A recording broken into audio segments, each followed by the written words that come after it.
It feels like we're at capacity on the Zoom meeting. We are working on expanding that so we can have some more people trickle in, but we're going to go ahead and get started. I want to thank everybody for coming today. This is a very special meeting that I've been very excited about for a long time. Basically, we have invited some hiring managers that have been fans of Lambda School and working with Lambda School for a while to come in and share their perspective on the hiring process. I think this will be really informative for our students as you guys are going out to hit the job market, to have like an inside track on what hiring managers are thinking about and looking for. So really quick, I'm going to take a minute or two to introduce our three panelists. We're going to start with Zach. Zach is one of the co-founders of Team, recently in the news as they were acquired by WeWork a couple weeks ago. So that's really exciting. Zach, I'm sure this has been a really busy month for you, and I really appreciate you carving out some time for us. So thank you very much for being here. I really appreciate it. Next up, we have Dan.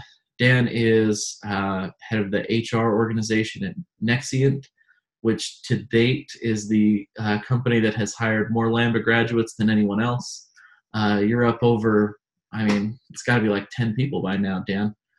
We really appreciate all of your support and coming to join us as well. Next up, we have John. John is joining us. He's an engineering manager at Blue Apron, which is one of the coolest startups on the planet right now, solving some very complicated logistical problems and pushing out exciting partnerships and helping people eat delicious food, which is a mission that is near and dear to my heart. So thank you very much for joining us, John. Really appreciate all three of you guys. Well, let's just go around the horn and have each of you take a minute or two, introduce yourself, tell us about your role, and then tell us a little bit about your company and what you're working on. Let's start with Zach, and then we'll go to Dan and to John. And hold on, I'll unmute you. Oh, Bree, can you unmute Zach? There we go. I think we're good. Great, thanks. Cool. My name is Zach. I don't know what else to say beyond that lovely introduction by Ryan.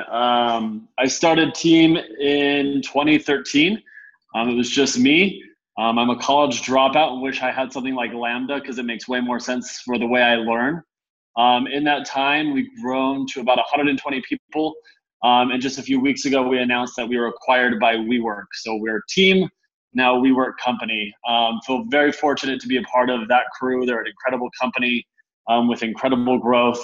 And the stuff we can do with them, I'm really excited about the future. So I'm a huge Lambda fan. I would be working with that team if I didn't have something else burning in my life at the moment. But excited to hopefully get to know a bunch of you and work closely to bring some of you into our family here at WeWork.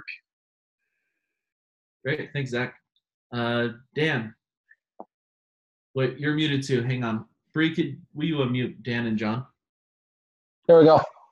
There we go. Yep. My name is Dan. Friends call me Dano. I've been at Nexient for about 6 months. Prior to that, I was with a couple of other SaaS companies in the transportation space. So, John, if you need any help with some of your transportation problems, I can hook you up with some good people. We love Lambda. I came through my role through different types of education. So I'm not your traditional HR. In fact, we don't call it HR. We call it people teams. And that's probably why I'm the biggest fan of Lambda schools.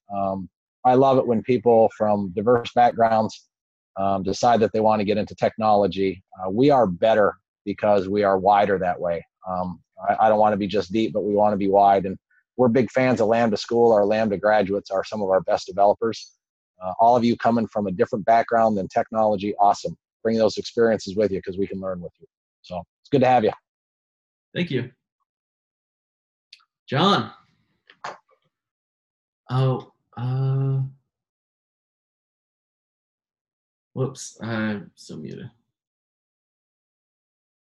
There you go.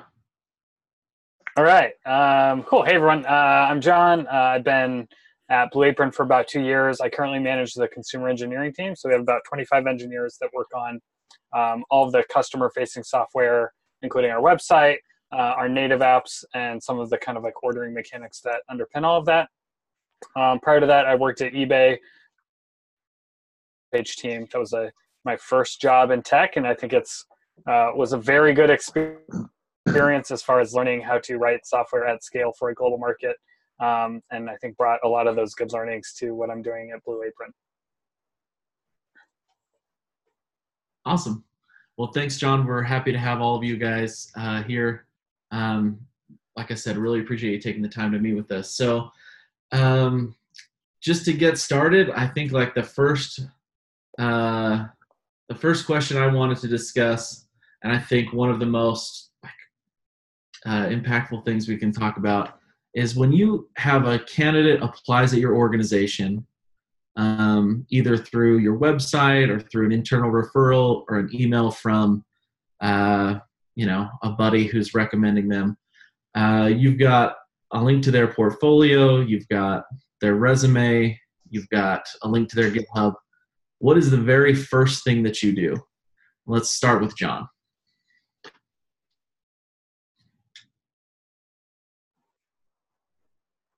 Cool. The first thing I'll usually do is I'll just kind of scan their resume or their LinkedIn and just kind of get a sense for what kind of work they've been doing. For the most time, we're trying to hire, into a specific role or a specific level.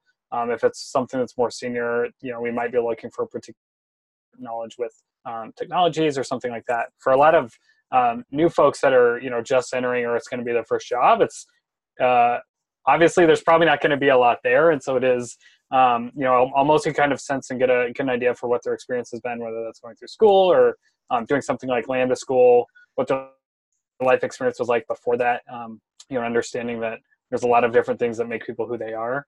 And then from that, what I'm really trying to get a sense of is what their just base interest in technology and engineering is, and how that's showing up. So whether they've been working on projects, I might go, if they link to their GitHub or their social media, I'll go check that out and just see like what are the things they're tweeting about, what are some of the GitHub activity that they've been doing, have they been making their own stuff, have they been forking open source stuff, and kind of get a sense for that. I'm not as much looking at the actual code itself, but mostly trying to get a picture of like what engagement like. Are you like passionate about software and engineering? Is that something that you're trying to get better at? And then are you someone who's trying to learn and a little bit of a self-starter? Wow, that's a thorough explanation. Dan, let's ask you the same question. You've got a candidate, very top of the funnel. What are your first actions? I'm going to call John Cline, and I'm going to ask him to review them for me because he's got it all taken care of. Same thing. I'm looking for breadth of experience. So just because you have the experience doesn't mean you have the skill. And it's not necessarily that you have the skill, but we're looking for a breadth of experience. Are they work hardened? Have they been in work for a while? Normally your resume kind of centers around what you're interested in.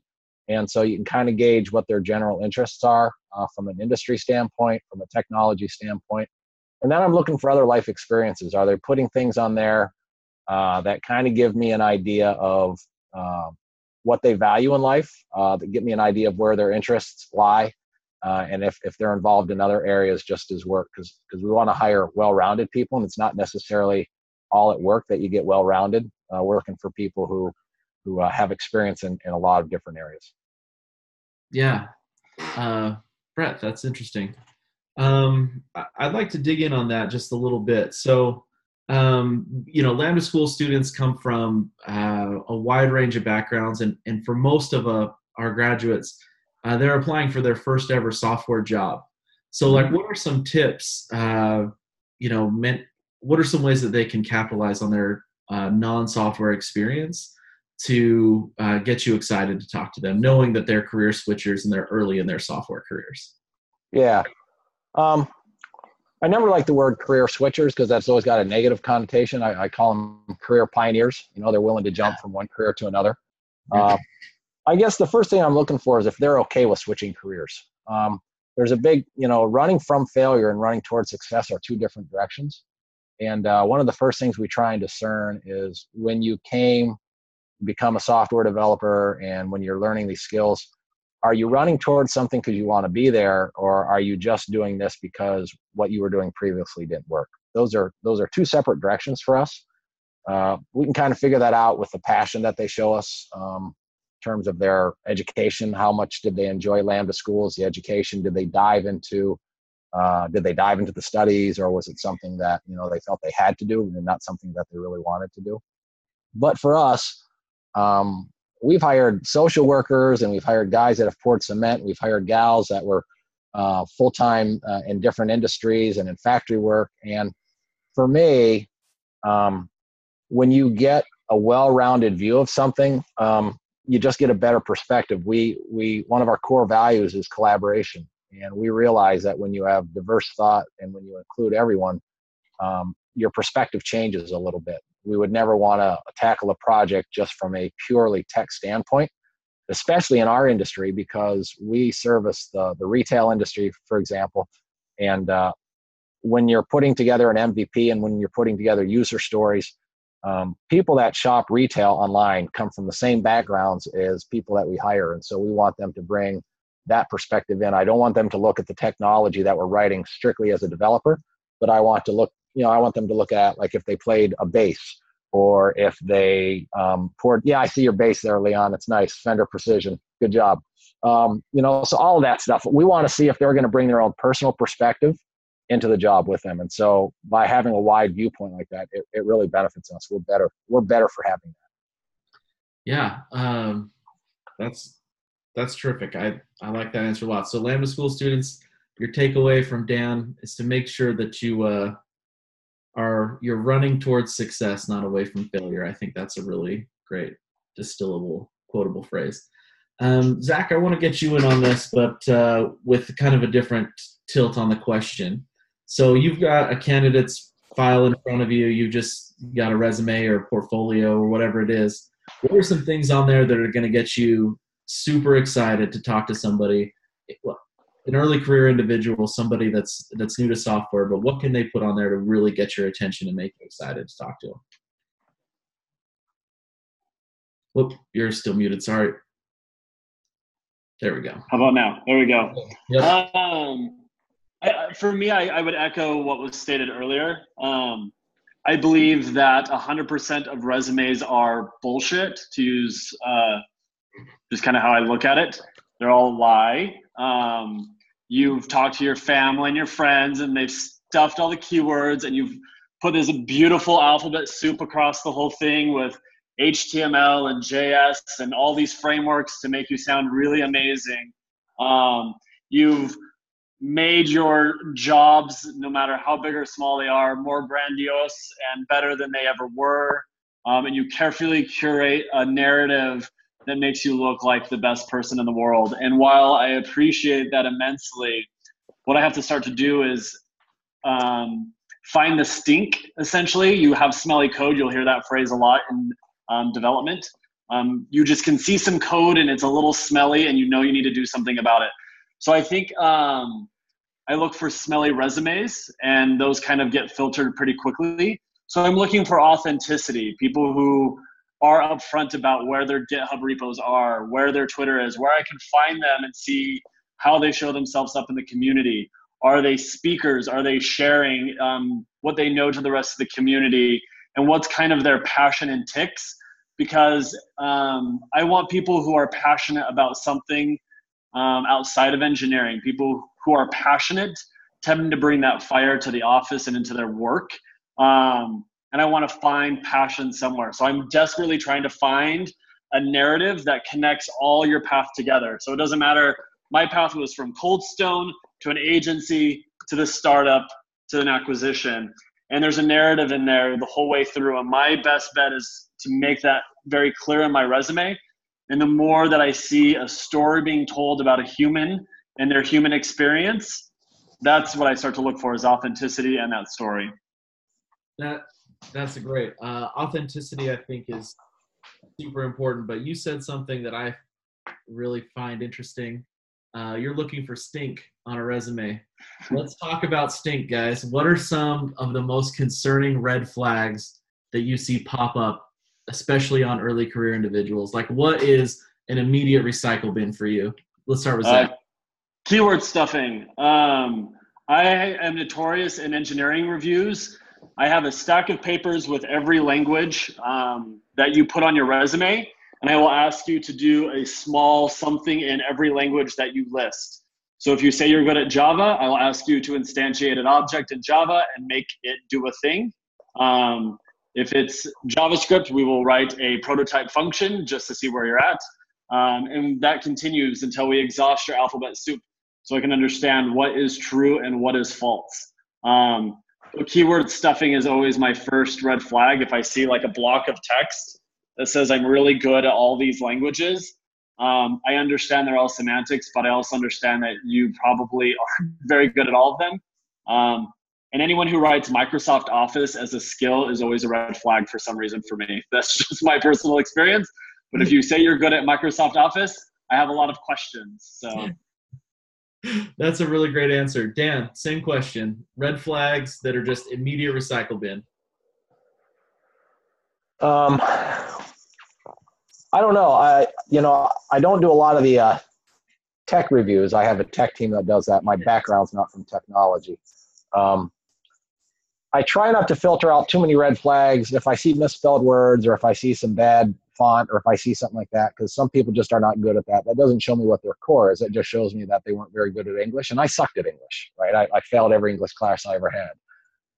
But red flags for me are if I don't see a common theme through the resume. So if I don't see where they're, and Zach said it best, I think when you read a resume, you can tell if someone wrote it with passion or if the aunt and uncle and other people just put words in there. If I can't get a story out of a resume and I think that they went online and just slapped their name on someone else's, a good resume seriously will tell me a story. If it's written from the heart, you can see where people are passionate about, and I'm looking for real words in the resume. I'm looking for a story.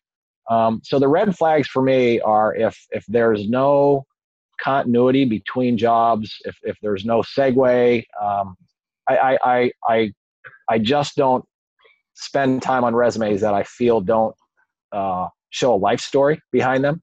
I couldn't have said it better than Zach. You can read passion into a resume, and I can't afford to hire passion impaired people. I like that answer a lot. John, I'm sure you and I could talk about this for a long time, but what are some of the most concerning red flags that you see pop up very often? Let me take you off of mute. Cool. Yeah, I'm not going to mute myself again. I figured it out now. Yeah, I mean, I think for me, it's. I mean, there's a couple different things. So for new folks, it's hard. I think the biggest red flag is if you don't give me any information for me to help me make an assessment on you. And so I understand that new folks maybe haven't worked with certain technologies. I know a lot of the people in the school are going to have some good projects and experiences. So I know that there's going to be stuff that I can look at and get a good sense of what kind of engineer you are, what kind of things you like to do, that sort of thing. So I think the biggest thing for me is if there isn't enough of a story for me to kind of get a good understanding, I think to Dan's point of who you are, the kind of things you're interested in, and get a good sense of what kind of things you've worked on. If you have if you put a project on there and you list the technologies that you use and just say, it was a website that allowed users to click on things, I'm like, okay, that's not helpful at all. What were some of the challenges that you had to go through to work on that? Did you work on a team?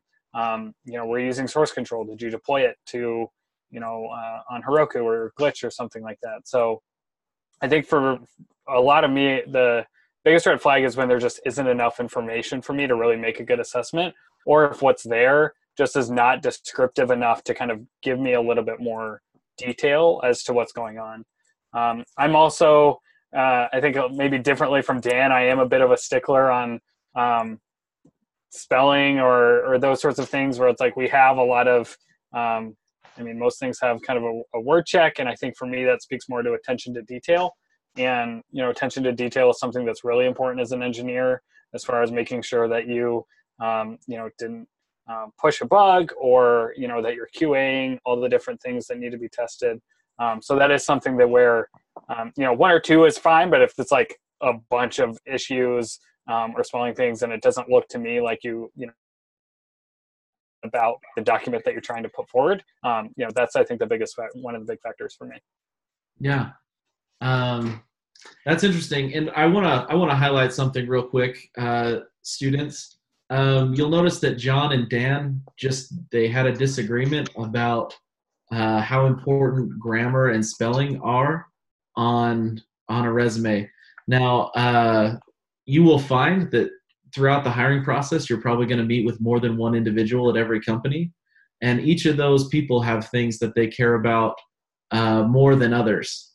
You know, they put different weight in different areas. So one really great strategy is to give people as few reasons as possible to disqualify you.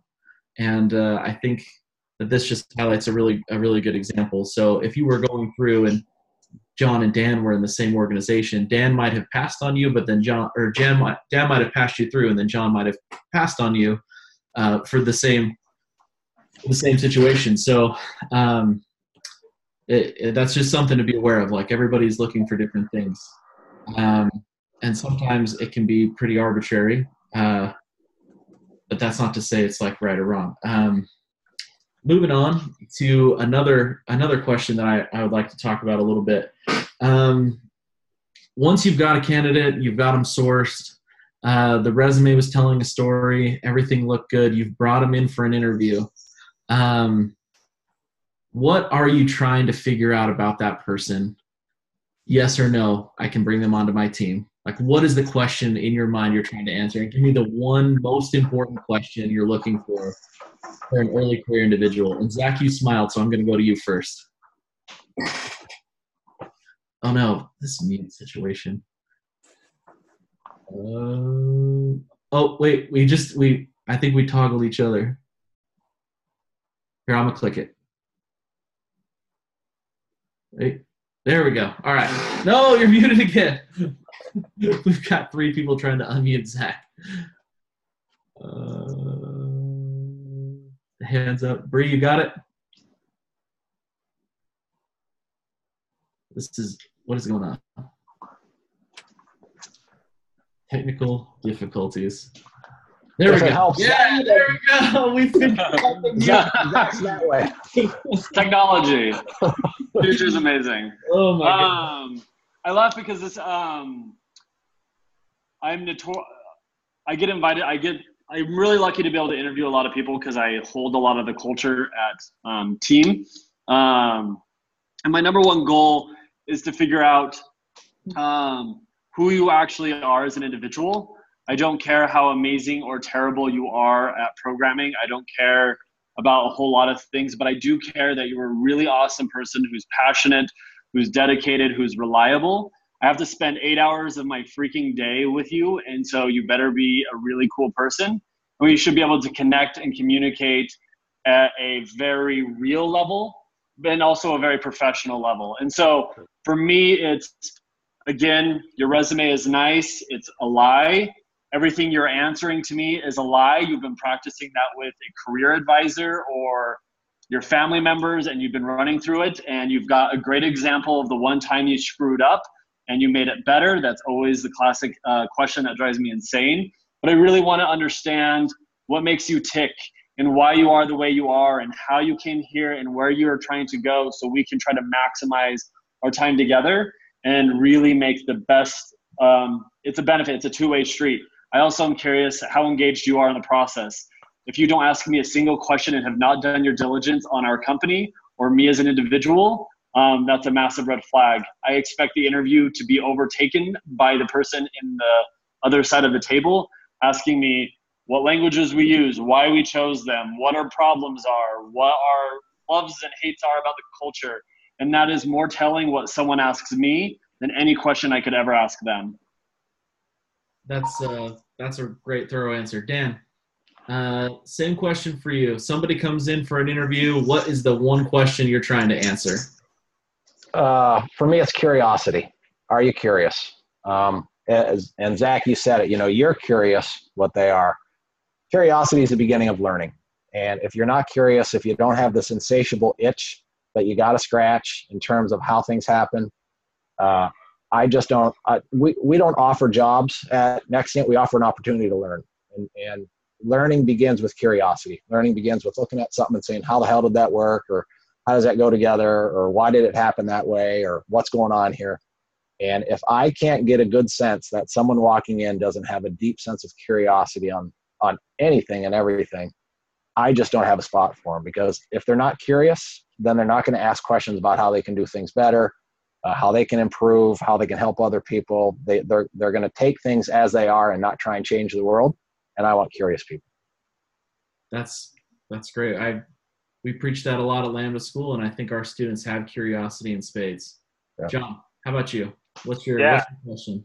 I mean, echoing a lot of the same things. I think one, like, just, are you someone who's going to fit into the culture for that team, which every company is going to be a little bit different. And so that answer is going to be different. But, at a minimum, like, you're a nice person, you're helpful. Those are kind of, I think, the baselines that everybody to work with. I think beyond that, for someone who's new, the most important thing for you to be successful is that curiosity that Dan mentions and that interest in learning. Regardless of whatever your experience is with a tech stack, you don't have experience with Blue Apron's tech stack.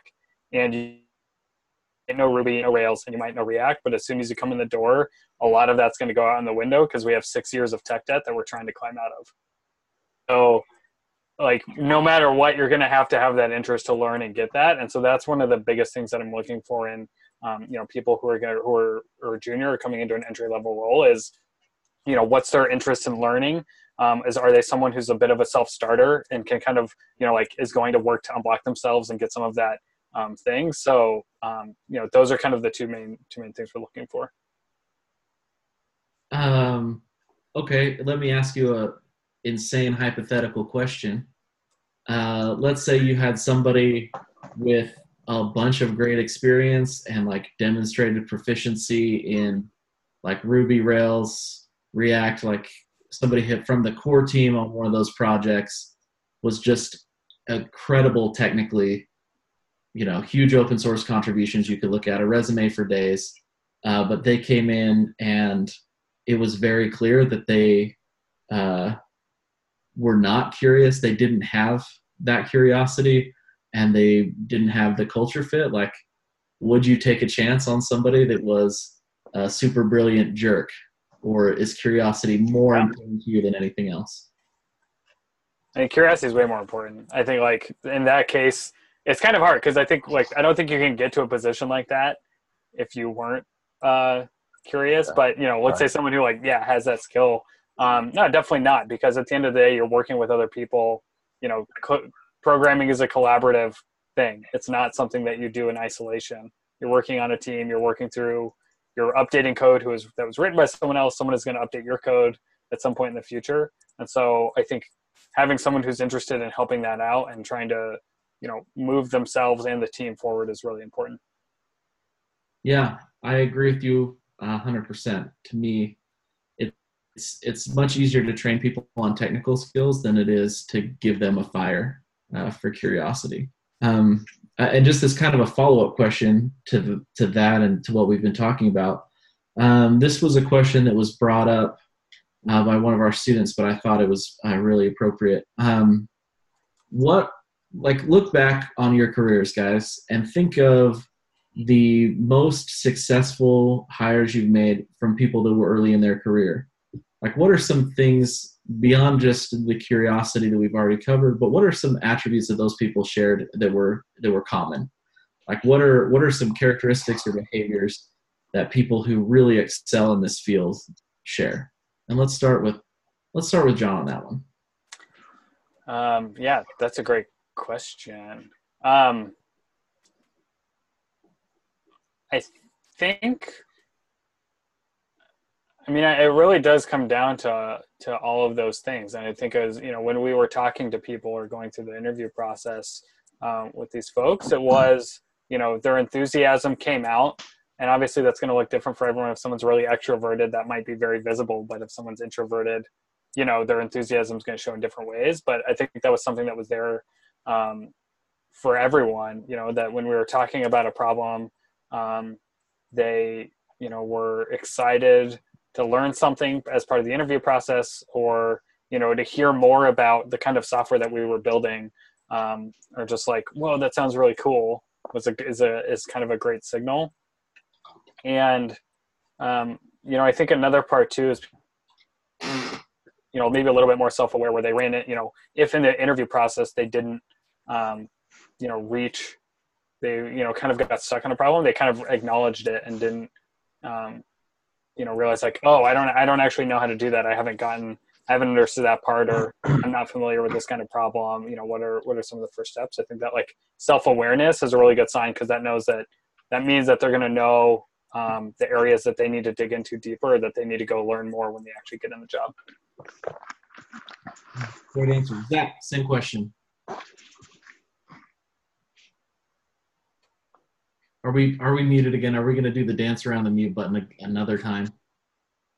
There you go. Oh, there we go. There we go. Yeah. I like this game. I think it's the same. I think at the end of the day, it's so hard to say what it is. But when you see it, you see it. And I think it's a mix of that curiosity. I think it's that passion. I think when you say, explain to me X, Y, Z, and there's like that light that just starts bursting out of them. And though their skills limit them, their ambitions are far beyond what they could even fathom at the moment.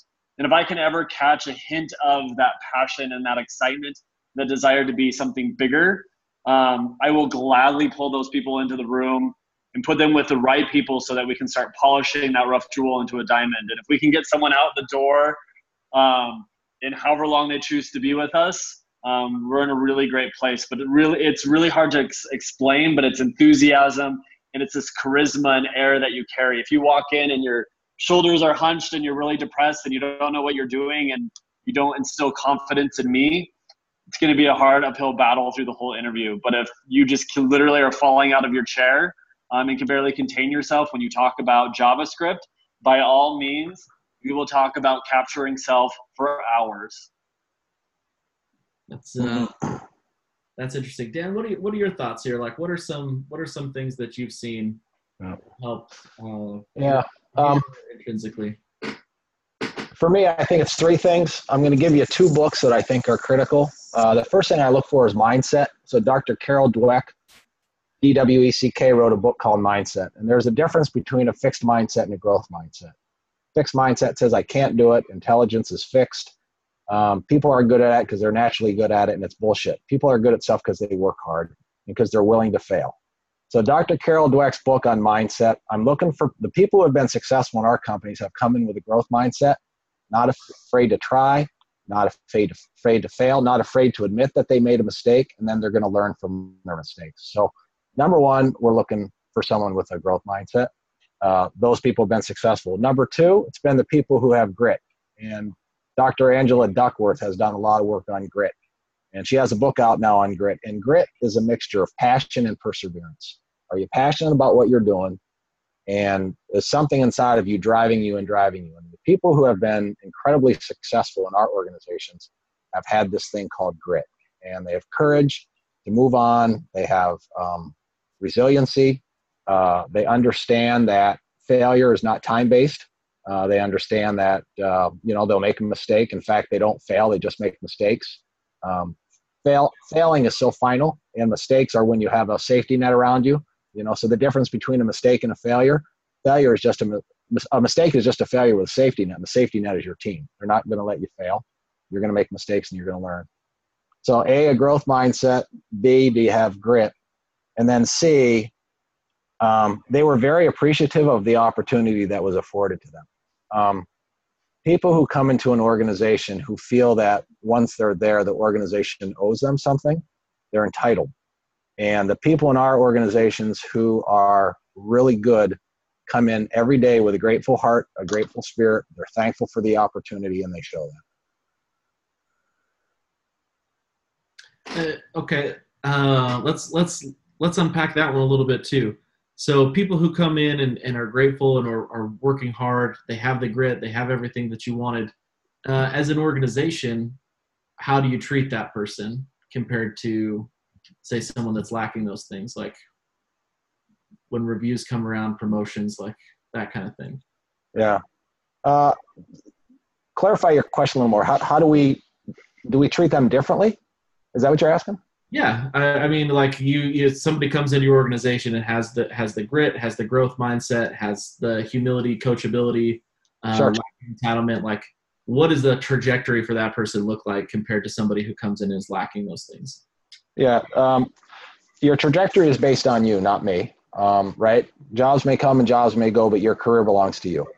And so if someone is lacking a growth mindset, or if someone doesn't have a lot of grit, we'll have a conversation about that. We'll say, look, I'd like you to understand and study a little bit more about what growth mindset is. Here are some examples where I see you don't have a growth mindset. I may be seeing this wrong. Let's talk about it. So the best we can do is educate them on some of those characteristics that we feel are important. But at the end of the day, it's their choice whether or not they want to adopt those characteristics or they have the ability. And sometimes they don't. I mean, people behave themselves into organizations and they behave themselves out of organizations.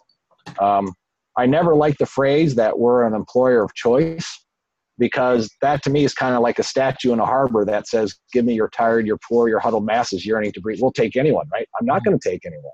I want to hire team members of choice. And so we have a very unique culture.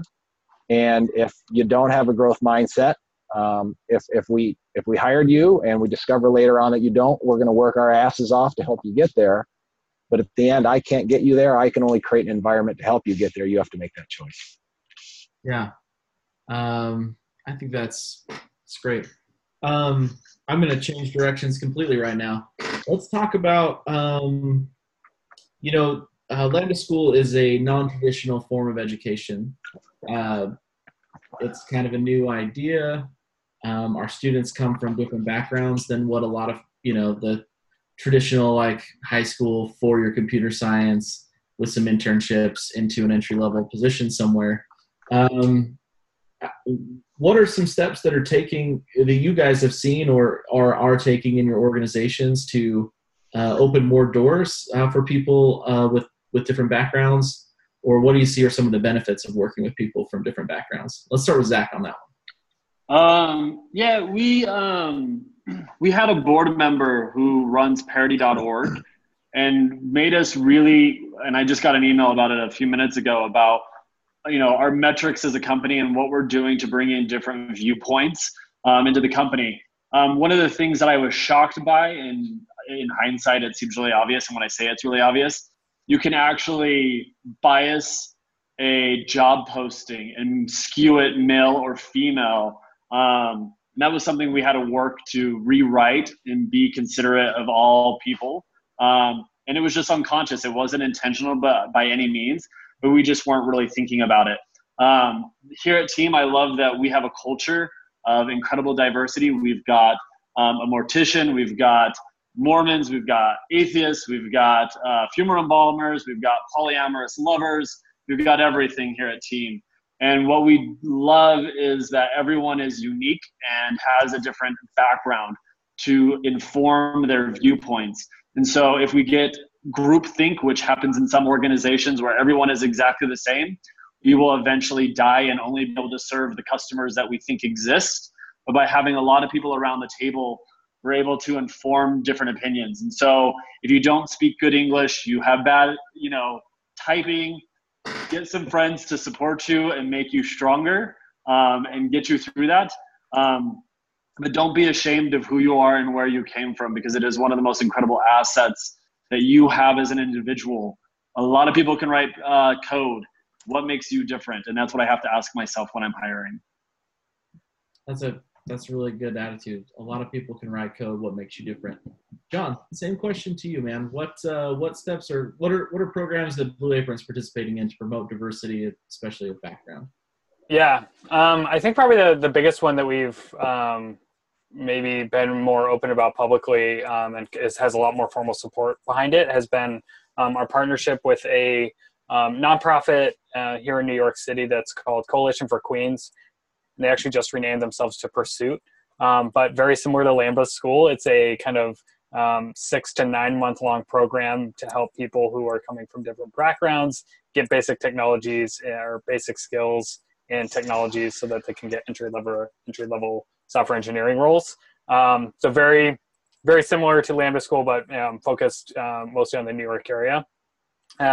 We have one thing that's really interesting with Waypron is that through our fulfillment centers, we have about 2,500 hourly employees that are based either in Richmond, California, Arlington, Texas, or Linden, New Jersey, and they have kind of a very diverse background. And so we've provided a pathway where folks can, we have an application process where any of our fulfillment center employees can apply to that program, get sponsored through their time at Coalition for Queens. So for that 6 to 9 months, they'll continue to get pay and everything. And then we'll hire them onto the team as a full-time engineer. So we just had our first person go through that program this summer. And that's kind of one of the more formal ways that we've done that. Informally, being someone who's a hiring manager, I can put a lot of pressure on our recruiting team to make sure that they're open to giving us folks from a lot of different backgrounds. And that's something that I'm personally passionate about. So that's how I got involved with Lambda School, was through some of my Utah connections from when I used to live in Utah. But making sure that we are trying to, I think open that, I guess get a lot wider funnel than, I think what a lot of companies traditionally do of going to, different career, university career fairs and that sort of thing. I really want to make sure that we're trying to find the best folks no matter where they are. And that means talking to folks like Lambda School, talking to folks like Pursuit and other different programs, and trying to, make sure that we're looking at the entire picture whenever we're trying to hire a new role. Yeah, looking at the complete picture, that's interesting. Dan, I know Nexian has been really pushing for this. Why don't you tell us a little bit about what you guys have going on? Yeah. It starts with our talent acquisition team. It may cost us a little bit more money to, not passive sourcing, but if we're actively going to post a job, it may cost us more to post jobs on some of the sites that are more minority focused, right? Because they're not always free. And by posting on there, you're actually supporting them. So we choose to invest and support them by maybe spending a little bit more money, just not on the typical boards that get parsed out to Indeed and Glassdoor and all these other ones. Some of the minority sites, and there are some really good ones in the Detroit area that we have in the Michigan area. So we'll spend some extra money, knowing that it's an investment and we're helping them kick along. So we'll do that. One of the things that we've been pushing at Nexian is that everyone walks into a situation with unconscious biases. It's the way I was raised. It's the way you were raised. It's the way all of us was raised. Shit, I'm a white male over the age of 55. I mean, there's 3 strikes against me right there, right? I'm white, I'm male, and I'm over 55. And so I have to walk into every situation knowing that I have biases based on my age, based on my gender, and based on my color. And I think you have to be very aware of that and make sure that you have a good team around you that holds you in check and asks you some very honest questions about examples that we use. I think, Zach, you said, or John, the way you write a resume can the biases or a job description. The biases will just come through in a job description. And so I'm not sure we'll ever solve that problem, but I think the fact that we know that we'll never get there keeps us trying new methods and new ways of making sure that not only are we diverse, but we're very inclusive as well. Yeah. Inclusivity is something you have to work towards always. It's not something that happens on accident. I heard a great quote that the difference between diversity and inclusion, diversity is getting asked to go to the dance, and inclusion is being asked to dance. And you can have a diverse organization, but they don't have inclusion, and so you have some diverse people in there, but they're not included in decisions. And so you have to practice both of those. Yeah, Zach, let's talk about that. So of the 3 of you, Zach's office is the only one I've ever visited in person. And I did notice that you guys have a diverse team. Yeah, it's really nice and beautiful. Next time you're in downtown Salt Lake, you should go just show up unannounced. I'm sure they'd love to show up. But it seems like that's something you guys have put a lot of effort and emphasis on, and certainly you had a hand in that. Like, tell me about how that came about. Was it you just woke up one morning and decided it was going to happen, or? Wait, what? Can you define what you're speaking to specifically? I just noticed that you guys had a very diverse team, especially in a place that's not known for its diversity. Like, tell us about how that happened. I worked before this, I was at a company that had 0 diversity. It was white men with college educations, and I was the odd one out. I was paid less. I sucked more somehow, but I had to work 5 times as hard to prove that I actually am better than those that surround me. Other than those former employees are awesome, and I love each of them.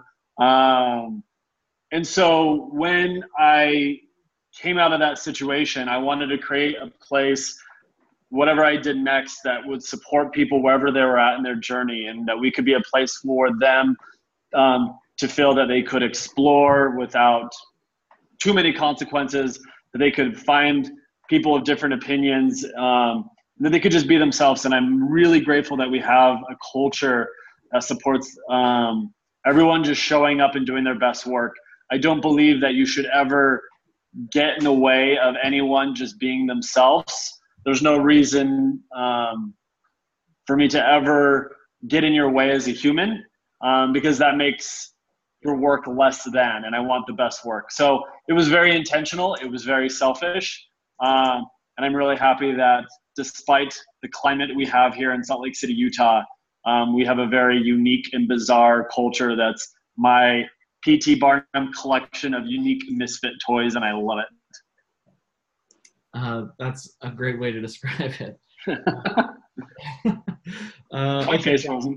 We are really low on time. I want to just turn some time over to each of you as kind of a closing statement. Is there any piece of advice that you could give to our students on your way out? And again, I want to thank you for taking the time to meet with us. But anything you could say to the Lambda School student body to help give them a leg up or be more successful in their career. Let's go, John, Dan, and Zach. Cool. So I've been working with a few different folks who've been making some career changes in the last couple of months, and similar to I think what you all are. And one thing that clicked in that I hadn't ever really thought about before, we've been talking in this conversation a lot about your resume being a narrative, and I think there's a really important piece there too of that also helps you control what questions you're going to get asked in an interview. So anytime you're getting once you get an interview, the recruiter is going to hand all the interview people your resume, and they're going to look at that resume and ask you questions about what's on that resume. So thinking about that as kind of a guideline of being able to drive that conversation a little bit when you are getting into those interviews of, highlighting the stuff and putting on projects that they're going to go deeper is kind of another way where, I think you have a lot more control than you maybe realize as part of that in that interview process, just based on the information that you're putting out. Yeah. Pro tip. That's a good one. Dan? There's no such thing as a job. A job is an abstract thing. You can't point to a job. And for those of you that are building your career, my suggestion is find out what is the work you're going to do. Because if you find work that you love to do, you'll be passionate about it, and that becomes more of a motivation than title, than pay, than a lot of things. And so as you go in and as you interview, don't focus so much on the job. Focus on the work that you're going to do. Focus on what are the tasks that I'm going to do, what are you going to ask me to do, what is the actual work that I do from a day-to-day, because the title may change, but if you are capable of finding work that speaks to that part in your soul that makes you better, that puts you into what they call flow. When I do this type of work, I lose track of time. When I do this type of work, I can work an extra 4 hours, and it's like, holy shit, where'd the time go? When you can find that type of work, that then becomes joy. You get better at it. Interesting, little children, when they play, we think they're playing. They're really not playing. That's work to them. They're learning. That's because they're doing what they love to do. And so when you go look for a job, don't focus on the title. Specifically ask the Zachs and the Johns and the guys that really know the tech stuff, what is the work that I'm going to be doing, and make sure that work speaks to your soul. Because if that work speaks to your soul, then it's going to be such a good match for you and for the company. Dope. From both of those pieces, those are all 100% amazing. It's hard to find something different than those two. But what I would say is the thing that brings a company together is connection. The thing that binds each of you in this room is connection through Lambda. And by using the networks that you create, you will get a lot further than you ever could by yourself. So my advice in this moment would be to download Meetup or find the local, whatever you're into group, whether you're into Python or JavaScript or whatever it may be. You go find those groups and you make yourself a known quantity. Many of them have Slack channels. Figure out where they are at, do your research, do your diligence, start connecting, start contributing, and start sharing. Because the best hires, and I bet the other two would agree with me, I'm not going to put words in the mouth, but from my personal experience, the best hires 100% of the time are the people that I've already hired who did all the hard work, and then I want to know all their friends. And then I want to know all their friends, and I want to know all their friends. Mm-hmm. And so the more you're connected in those groups and the more friends you have and the connections you create, the easier it is to get a job, because someone will say, hey, I have a friend, he or she just went through Lambda school, they're kick-ass, they're a badass, you need to hire them. I will ask 0 questions, and they almost always have a job immediately. So make friends, make connections, be a badass, and you guys will rock it. Thanks, Zach. Really appreciate that. Well, guys, I want to be respectful of your time. Thank you so much for coming here to chat with us. This has been an amazing hour, and I wish that I had just booked the whole afternoon, but I'll learn better next time. Thank you so much. If you want to post contact information or anything in the chat for the students to, get in touch with you or ping you, that would be great. Students, let's give these guys a nice celebratory emoji in the chat and just thank them for their time. I'll post a link to this meeting in all the Slack channels, and I'll send it out to you guys as well. Panelists, thank you again for coming. Awesome. Yeah. And let's all have a great day and a nice Indigenous Peoples weekend. Take care. Thank you. Good night. Yeah.